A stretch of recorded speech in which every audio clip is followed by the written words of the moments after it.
So Holland Barrett, we've been working with Holland Barrett for what is it, 6 months? 7? Yeah, a bit over. Is it, yeah? 6, 7 months? It's been a journey to this point, obviously, with migration and stuff. We'll get stuck into that a little bit later. But I guess everybody should know who Holland Barrett is, right? 150-year-old business. But in your interpretation, who is Holland Barrett? You're right, we're a 150-year-old business, and that legacy is really important to us, but it's a legacy that we've got now. It's also the legacy that we leave as well. So this business is about adding quality years to life. So there's a really, really strong wellness ethos in the business. And what we want is to be that trusted partner for customers around the world. So there's a really, yes, we've got a retail business to run, a retail business to grow and to expand. But actually, it's really about adding those quality years to life and delivering wellness to people all around the world. Yeah, brilliant. So I guess, through 150 years, you've gone through 2 world wars. You know, I know that Holland Barrett was delivering, I suppose, elements of your product to soldiers and stuff during World War II, etc. So innovation's got to be, throughout your business, hasn't it? So how was Holland Barrett stayed relevant and also innovated through that time? Yeah, there's a lot of innovation around product. So we've always got to stay relevant. That doesn't mean that jumping on the next trend, then jumping to the next trend. It means we're aware of trends and we are making the most of those opportunities, but we're providing properly efficacious either preventative or curative solutions for customers as well. But also innovating in areas like phlebotomy and really getting into that personalised wellness, personalised self-care that could be huge for us as a business and could be huge for society. So in terms of innovation of product then, I mean, data's got to play a role there, I guess, especially modern day data. You can't make decisions without data. I mean, with the scale of the business we are, yes, you can take some punts and have a go at some stuff, but it all needs to come from data. It's the excitement once you've got your new toys in the shed, then it's understanding what is the next efficiency you can gain on without spending any more money on more automation, because you just turn the screw. It's all software related after this. It's data, it's algorithms, it's batching waves, it's how do you reduce your number of waves and packaging waves, all of that to streamline your operation, to increase throughput. Yeah. So we invested in the facility you've seen. We haven't invested another penny in that. Yeah, this is we're building the stadium and we're building the pitch, but then we start to put the team together and we start to build the tactics, and suddenly we're Premier League. So we've got the right to play now. What I'm interested in is your business is heavily retail, but then heavily digital as well. And you've had a huge digital transition over probably the last 10 years, I would say, maybe a bit longer. But what's it like managing stores and an online presence as dominant as yourselves? We've got 800 odd stores in UK and Ireland, and 200 odd stores in Benelux as well. The customers that are coming into our stores are getting sensational service. Like, genuinely, it's always been the thing that we've been known for. But then not every store carries all the range. In fact, no store carries all the range. There are always web exclusive products or products that we can't fit into stores. So our qualified to advise program in stores is super, super important to us. That's our secret sauce. That's the point of uniqueness that we've got on the high street. If we think that we've got a sensational store proposition, we therefore need a sensational digital fulfillment proposition. Yeah. At the back end, it's just moving boxes around and making sure that we've got the right gear in the right place at the right time, so that we can then service up great availability, great reactivity, great customer service, so that we can get the product to the customer to address their wellness needs. Going back then to that perfect order, how are we doing on-time deliveries? Does this thing turn up when you're expecting it to do? So as we look at that service proposition, have we got great service? Yeah, we've got really strong service from you guys. I think we're now realising that we now know, unless we have a properly integrated proposition, properly integrated solution, it doesn't work. You go back to that, the value versus cost. I think, 15 years ago, talking to the guys who were around then, we were a cost centre.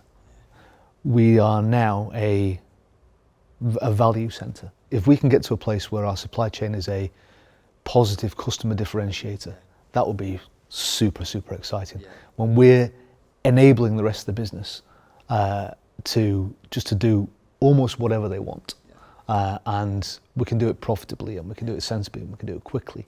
That's really, really, really exciting. Yeah. During the decision-making process for Holland Barrett, I think you had to kind of looking to adapt your future model, and you needed, you know, an element of support over a 3-year period, which TSG then stepped in. But how was that whole process? Where was that born out of? You know, when you were going to market for maybe operational services, what kind of decision-making was made at that point, and how did you kind of decide of the parties to potentially work with? Our digital business is a chunky part of our business, and it's an important part of our business. I know it is, Dave. I see it every day. Yeah. Super. Thank you very much, and you're a customer as well, which I appreciate. Yeah, I am a customer. Yeah. But it's also it's important to us for a whole bunch of reasons, particularly because it's a cross-channel customer. Yeah. And we felt that through the process though as well, because as we were trying to portray through the process, we're absolutely obsessed with the end consumer as well. For everything we've built, we're brand owners as well as a digital platform. So when we met in, I think it was the boardroom the first time we met, I walked out thinking it felt like there was already an extension of THG's team within your team, and I genuinely felt like that was reciprocal. In truth, you were very good value. I'm not going to say the cheapest, but actually when we look at our costs, we look at our proper end-to-end costs, about how we improve our proposition, about how we retain customers, and what we're spending on delivering great service to keep great customers and delight them. So I think best value, I would say. We've been around operations long enough to know that you don't get to what you've got without having gone through a lot of learnings, and you've done that. So I think the level of maturity that you've got to get to the gliding swan that you are. But underneath the gliding swan, I know it's a lot of hard work going on as well. It's a lot, There's a lot of tenacity behind, and I suppose we're quite slick at some elements of what we do, or the perception of being slick in some elements of what we do. There's a shitload of tenacity that goes behind what we do. The fact that you guys are running your own retail operation, digital retail operation, I think you've got a level of experience and empathy that is unusual in a 3PL. You guys have got an AutoStore, we're building an AutoStore. So the opportunities to work as partners and learn from each other, I think that's not to be underestimated. So we went on a journey on trying to figure out which automated party to work with. What was that journey like for you, and why did you end up choosing AutoStore? I mean, across our team, and you know our team well, we've done umpteen different automated solutions over 20, 25 years. And really it's about finding the right solution to the problem that you've got at that point. So our problem was capacity and growth capacity. So we needed to do something to continue to enable us to grow, and we could have looked at carrying on with what we've got. We could have looked at a bigger or another distribution centre, which would compromise on multiple stop points, etc. We could have looked at lots of different kinds of automation and robotics as well. We settled on AutoStore because, again, it's the best, for us it was the best value in terms of delivering significant amounts of capacity, the capacity that we need for growth. It's got really good efficiency benefits. Does it save headcount?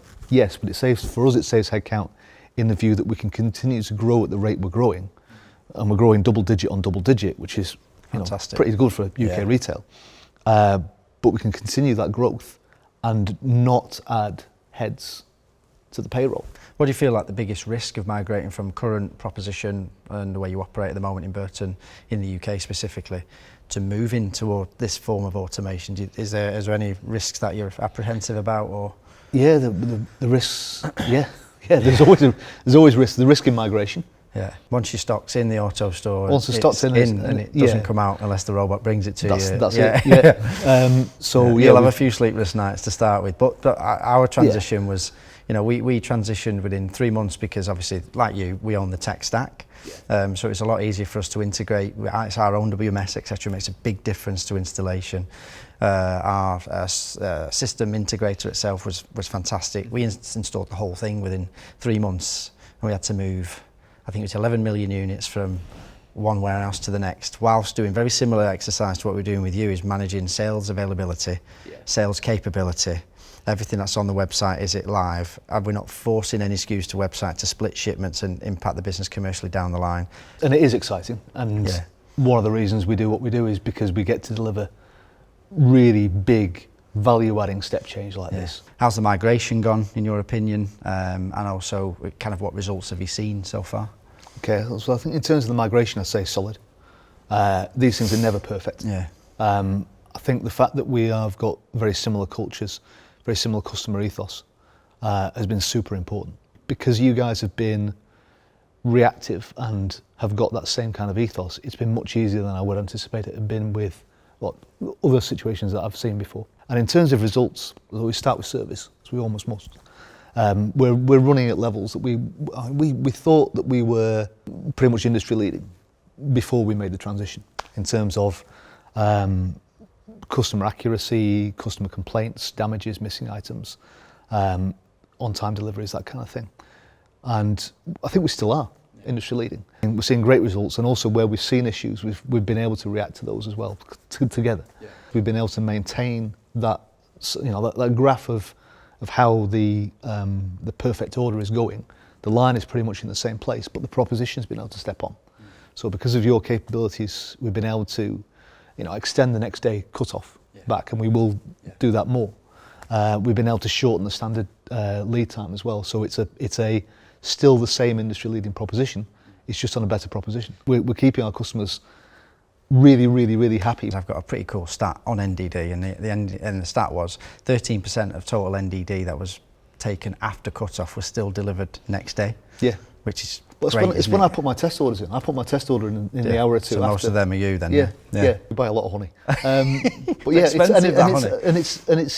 very good value though. Tom. It is. Yeah, it's good for inflammation. I hear. Yeah. Right, I have got some stats for you. I will read from my phone as well. Okay. I think it's pretty cool. Quickest received order from you to awaiting dispatch. Yeah. How long?